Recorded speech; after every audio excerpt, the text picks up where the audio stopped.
For Unit 3, we solved literal equations. These sort of equations had a lot of letters, like D, R, T, Z, X, Y, V, M, D, and we don't actually cancel any of them out. Instead, our only goal is to rearrange the equation to solve for a new one. And every time there's this question, what is R in terms of D and T? What is X in terms of Y and Z? What is P in terms of T? Or what is density in terms of volume? This is telling us our goal is to get R by itself, or X by itself, or P by itself, or in this case, D by itself. So what do? We take a look at whatever is next to R and we cancel it out. Now, how do you divide by T? As long as you follow the order of operations, you have just rearranged this equation, and now R is equal to D divided by T. Over here, we want to get P by itself, so we divide by 0.8. P is now equal to T divided by 0.8. Down here, to get X by itself, we're going to multiply both sides by 2y. This gives us 2yz is equal to x plus 3, because we canceled this out on the right. Then we're going to subtract 3 from both sides. What is 2yz minus 3? Well, it's just 2yz minus 3. You cannot combine like terms here, so you leave it exactly as written. Here, they want density, so we're going to multiply both sides by d. This gives us that dv is equal to m, and we want to get d by itself, so we will divide both sides by v. This cancels out, and we're left with d is equal to m over v, which you will learn about in a science class. Density is equal to mass over volume. If they want you to solve for p in this one, the first thing you do is you cancel out the bottom of this fraction by multiplying by 6. So we now have 6e is equal to O plus 4m plus p. Then we can subtract O and subtract 4m from both sides. When we rewrite things, we have 6e minus O minus 4m is equal to p. So we're just moving things around. With this one, which will not be featured on the quiz, I wanted to show you what the opposite of distributing is.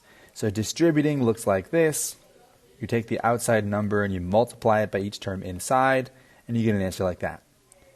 Turns out you can do the same thing in reverse. It's called factoring.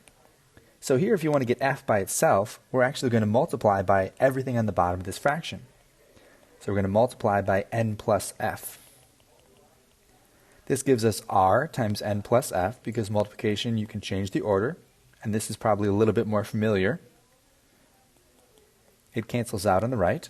So we have Rn plus Rf is equal to f. And I'm going to subtract Rf from both sides. And I now have Rn is equal to f minus Rf. And this is where I'm going to do the opposite of distributing. It's called factoring. So Rn I can rewrite as f times 1 minus r. I pulled out f times what is f, and f times what is rf. This is called factoring. So then we can divide by 1 minus r on both sides. And this is our answer, Rn over 1 minus r. But like I said, there won't be one that complicated on the quiz. Here's another round of examples. What is x in terms of q and y? See if you can figure it out. What is the first step? If you said divide by y, you got it. So q over y is equal to x. Here, if we want to get w by itself, we're going to multiply by L. So W is equal to B times L. Over here, the L's cancel out. If we want to get X by itself, I'm going to multiply both sides by 3y. So I have 3yt is equal to X plus 2. Then I subtract 2, so I have 3yt minus 2 is equal to X. If I want to get G by itself, because it's on the bottom, I have to first put it to the top. So I'm going to multiply by both sides by G, and this cancels out. Now I have GC is equal to F. Is G by itself yet? No, I have to divide by C. So G is equal to F over C. This one I'm going to solve for M. So first I will multiply by whatever's on the bottom on both sides. This gives me 3Q is equal to M plus 2C plus Z. I'm going to get rid of everything that is not the M, so I will subtract both of these things from both sides. I can rewrite this as 3Q minus 2C minus Z is equal to M. To get rid of the 2p, I multiply by both sides, and now I have 2pk is equal to j. And that's it for literal equations. When it comes to absolute value, remember that this is distance from 0. So for example, if this is my number line here, and here is 0, how far do I have to travel to get to 7? I'm heading 7 this way. How far do I have to travel to get to negative 7? I'm heading 7 this way. But distances cannot be negative. So if I ask you what is the absolute value of 7, there are two possible answers, 7 or negative 7. It's also an important property to remember that absolute values will never come out negative. Whatever I put inside the brackets will always come out positive. So if you run into this where you have absolute value of something is a negative number, you know right away that it's wrong and that there's no solution because absolute value will never come out negative. For a typical absolute value equation, though, the first thing that you do is you want to solve for this. So everything inside the brackets. Whatever's outside of that, you're going to deal with first. And now we have the absolute value of x minus 1 is equal to 1. And we split, and there are two possible solutions, the positive side and the negative side. What changes is over here on the right. The x minus 1 stays the same no matter what. But we can say that x minus 1 is equal to a positive 1, or x minus 1 is equal to a negative 1. Then we just solve these like normal, like they're one-step equations. How do you get x by itself? You add 1 to both sides. So one possible answer is that x is equal to 2. The other possible answer is that x is equal to 0. If you plug those back into the original equation, they both work. Remember that your first goal is to get the absolute value bracket all by itself. So I have to cancel out the 3 and cancel out the 2. The question is, which one do I do first? Well, first you add 3 to both sides. So now you have 2 times the absolute value of x plus 7 is equal to 0. Then you're going to divide by 2, and you have the absolute value of x plus 7 is equal to 0. So there's not really going to be a positive or a negative solution because you'll have x plus 7 is equal to a positive 0 or x plus 7 is equal to a negative 0, which is the same thing. To get x by itself, you'll subtract 7 from both sides, and your only answer will be x is equal to negative 7. Some people assume that there's no solution right when they get to this point or here because they see the 0, but that's not necessarily true. If you get your absolute value equation equal to 0, that probably just means that there's one solution.